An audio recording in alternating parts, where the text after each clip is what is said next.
So the next part about media is whether we do or whether we don't engage in it.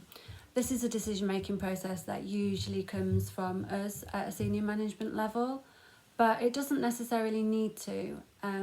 However, what you need to understand is what we need to achieve from media and what are the do's and don'ts. So if we're talking about self-harm, then the do's are looking at positive stories. They're looking at the meaning behind self-harm. They're looking at developing an emotional understanding. They may be commenting anecdotally on statistics. They're the kind of things that we will do. We won't engage in stories that talk about the act of self-harm.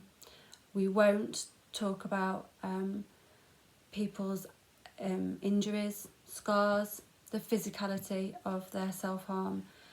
We need to really shift the focus onto the emotional understanding around self-harm.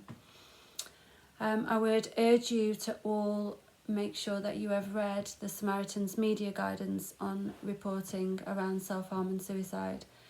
This becomes particularly pertinent for our own response to working with the media. So in that first contact with the media, you can get a good feel for the type of story. And what we always do is set out our ground rules. And that might be the ground rules around language. So if we're talking about self-harm, we're talking about somebody that self-harms. We avoid the terminology self-harmer. And that's really key when we're starting to do public speaking around the issue of self-harm. We actively encourage the media to look at stories other than the young female to avoid reinforcing the same stories. So it's really important that we gather case studies that are outside of this remit so that we have something to present to the media. We always ensure that we support clients if they are involved in media work. So if you've been involved in a piece of media work setting it up, I would ask you to ensure that the person speaking is fully briefed, that they feel in control, that we're with them at the time of broadcast or recording if that is possible in any way. And that we offer a debrief afterwards. So after the media has been done, we check in with that person to see how they're feeling because of it. And that may mean a number of contacts post-broadcast just to ensure that somebody is physically safe and emotionally safe after we've done that. So they're the kind of main do's and don'ts. We do need to be confident with these things.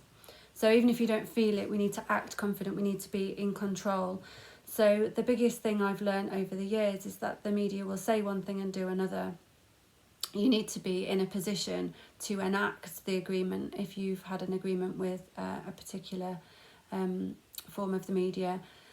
It's always good to review the questions that they're going to ask beforehand. So always ask, what is it you're going to ask of us?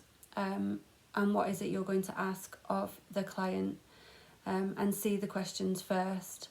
It then means that if they go off script, you can say no, I'm not going to answer that because it wasn't on the questions that I was given first. Similarly, you can stop an interview that is taking place with one of our clients if we've put them forward for that, if they go off script.